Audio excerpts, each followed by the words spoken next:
സർവശക്തനായ ദൈവത്തിൻ്റെ അതിപരിശുദ്ധ നാമം അതിയായി മഹത്വപ്പെടുമാറാകട്ടെ. നിങ്ങൾ ശ്രവിക്കുന്നത് ജീസസ് വോയിസ് മെസ്സേജ്. എല്ലാ ശ്രോതാക്കൾക്കും ദൈവനാമത്തിൽ സ്വാഗതവും സ്നേഹവന്ദനവും അറിയിച്ചുകൊണ്ട് ഒരു ചെറിയ സന്ദേശം പ്രാർത്ഥനയോടെ നമുക്ക് ധ്യാനിക്കാം. അതിനായി തിരഞ്ഞെടുത്തിരിക്കുന്ന തിരുവചന വേദഭാഗം അപ്പോസ്തലനായ പൗലോസ് റോമർക്കെഴുതിയ ലേഖനം 8-ാം അധ്യായം 12-ാം വാക്യം. ആകയാൽ സഹോദരന്മാരെ, നാം ജഡത്തെ അനുസരിച്ച് ജീവിക്കേണ്ടതിന് ജഡത്തിനല്ല കടക്കാരാവുന്നത്.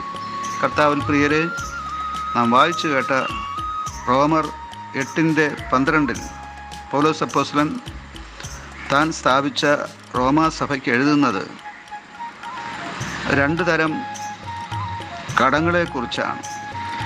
രണ്ട് തരം കടങ്ങളെക്കുറിച്ച് അഥവാ ബാധ്യതയെക്കുറിച്ച്. എന്താണ് ഈ രണ്ട് തരത്തിലുള്ള കടങ്ങൾ അഥവാ ബാധ്യത? ഒന്നുകിൽ നാം നമ്മുടെ ശരീരവുമായി ബന്ധപ്പെട്ട് അഥവാ നമ്മുടെ ജഡത്തെ അനുസരിച്ച് ജീവിച്ചുകൊണ്ട് നാം ഈ ലോക സംബന്ധമായ ഒരു കടത്തിലായിരിക്കും അഥവാ ഒരു അടിമത്തത്തിലായിരിക്കും. മറ്റൊന്ന്, നാം ദൈവത്തെ അനുസരിച്ച് ജീവിച്ചുകൊണ്ട് ജഡത്തിൻ്റെ കടത്തിൽ നിന്നും മുക്തി പ്രാപിക്കും. ഒരു രണ്ട് തരം അനുസരണമാണ് നാം ഇവിടെ കാണുന്നത്. ദൈവത്തെ അനുസരിച്ച് ജീവിക്കുക, മറ്റൊന്ന് ജഡത്തെ അനുസരിച്ച് അഥവാ നമ്മുടെ ശരീരത്തിൻ്റെ, നമ്മുടെ പഞ്ചേന്ദ്രിയങ്ങൾക്ക് അടിമപ്പെട്ടുകൊണ്ട് നമ്മുടെ ഇഷ്ടപ്രകാരം അഥവാ നമ്മുടെ അഭിലാഷങ്ങൾക്ക് അനുസൃതമായി ഇങ്ങനെ നാം നമ്മുടെ ജഡശരീരത്തെ പ്രസാദിപ്പിക്കുവാനായിട്ട് നമ്മുടെ ഇഷ്ടം ചെയ്യുമ്പോൾ നാം ജഡത്തെ അനുസരിച്ച് ജീവിക്കുന്നവരാകുന്നു. ഇത് പറഞ്ഞിട്ട് പൗലോസ് അപ്പോസ്തലൻ പറയുന്നത്, ഇങ്ങനെ നാം ജഡത്തെ അനുസരിച്ച് ജീവിക്കുവാൻ ജഡത്തിനല്ല കടപ്പെട്ടവരായിരിക്കുന്നത് എന്നാണ്. എന്ന് പറഞ്ഞാൽ ജഡത്തിന് നാം ഒരിക്കലും അടിമപ്പെടരുത് എന്നാണ്, അഥവാ കീഴ്പ്പെടരുത് എന്നാണ്, അഥവാ അനുസരിച്ച് നടക്കരുത് എന്നാണ്. പിന്നെ എങ്ങനെ നടക്കണം? അതിന് മറുപടിയായിട്ടാണ് ഇവിടെ റോമർ 8:13 പറയുന്നത്, നിങ്ങൾ ജഡത്തെ അനുസരിച്ച് ജീവിക്കുന്നുവെങ്കിൽ മരിക്കും നിശ്ചയം. ആത്മാവിനാൽ അഥവാ പരിശുദ്ധാത്മാവിനാൽ ശരീരത്തിൻ്റെ പ്രവൃത്തികളെ മരിപ്പിക്കുന്നുവെങ്കിലോ നിങ്ങൾ ജീവിക്കും. ഇത് ഒരു ജീവൻ മരണ പോരാട്ടമാണ്. വീണ്ടും പറയട്ടെ, ഈ ജഡത്തെ അനുസരിച്ച് ജീവിക്കുന്നതോ അതുപോലെ തന്നെ ദൈവത്തെ അനുസരിച്ച് ജീവിക്കുന്നതോ ഇത് ഒരു ജീവൻ മരണ പോരാട്ടമാണ്.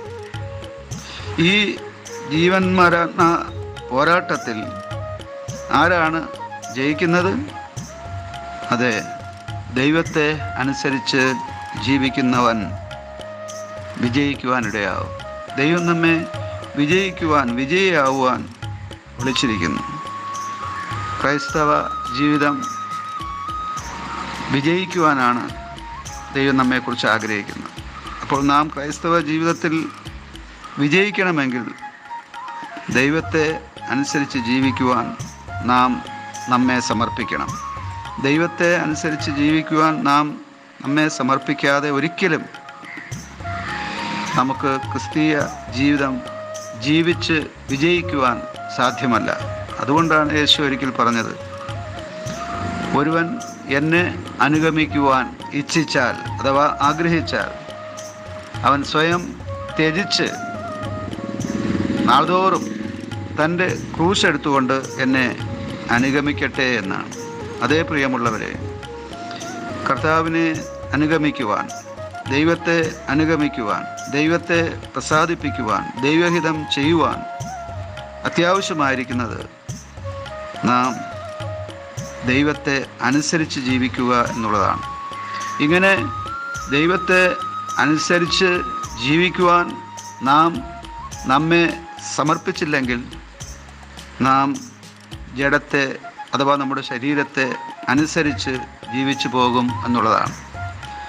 ഏതെങ്കിലും ഒരു വിധത്തിൽ മാത്രമേ നമുക്ക് ജീവിക്കുവാനായിട്ട് സാധിക്കുകയുള്ളൂ. ഒന്നുകിൽ ദൈവത്തെ അനുസരിച്ച് ജീവിക്കുക, അല്ലെങ്കിൽ ജഡത്തെ അനുസരിച്ച് ജീവിക്കുക. എന്നിട്ട് ഈ രണ്ടു തരം ജീവിതത്തിൻ്റെ അനന്തരഫലം കൂടെ ഇവിടെ പറയുന്നുണ്ട്.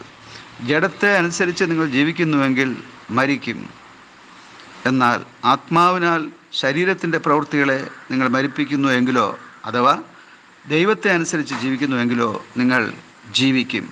ആമേൻ, ആമേൻ. പ്രതിഫലം തന്നിടുവാ യേശുരാജൻ വന്നിടുവാ. അധികമില്ലിനിയും നാളുകൾ നമ്മുടെ ആധികൾ തീർന്നിടുവാ. അധികമില്ലിനിയും നാളുകൾ നമ്മുടെ ആധികൾ തീർന്നിടുവാ.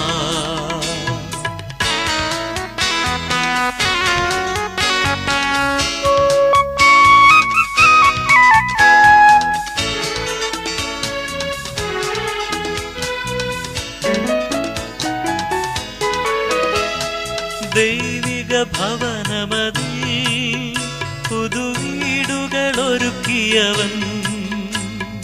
ദൈവിക ഭവനമതിൽ പുതുവീടുകൾ ഒരുക്കിയവൻ. വരും മേഘമതിൽ നമ്മെ ചേർത്തിടുവാൻ നടുവാനിൽ ദൂതരുവാൻ. വരും മേഘമതിൽ നമ്മെ ചേർത്തിടുവാൻ നടുവാനിൽ ദൂതരുവാൻ. പ്രതിഫലം തന്നിടുവാ യേശുരാജൻ വന്നിടുവാ. അധികമില്ലിനിയും നാളുകൾ നമ്മുടെ ആധികൾ തീർന്നിടുവാ.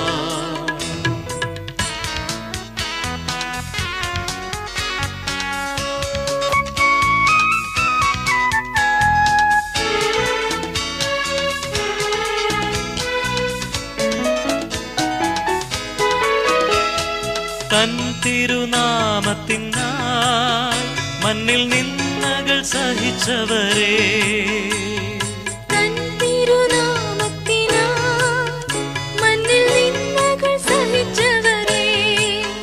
തിരുസന്നിധി ചേർത്തു തൻ കൈകളാൽ അവരുടെ കണ്ണുനീർ തുടച്ചിടുവാൻ. തിരുസന്നിധി ചേർത്തു തൻ കൈകളാൽ അവരുടെ കണ്ണുനീർ തുടച്ചിടുവാൻ. പ്രതിഫലം തന്നിടുവാ യേശുരാജൻ വന്നിടുവാ. അധികമില്ലിനിയും നാളുകൾ നമ്മുടെ ആധികൾ തീർന്നിടുവാ.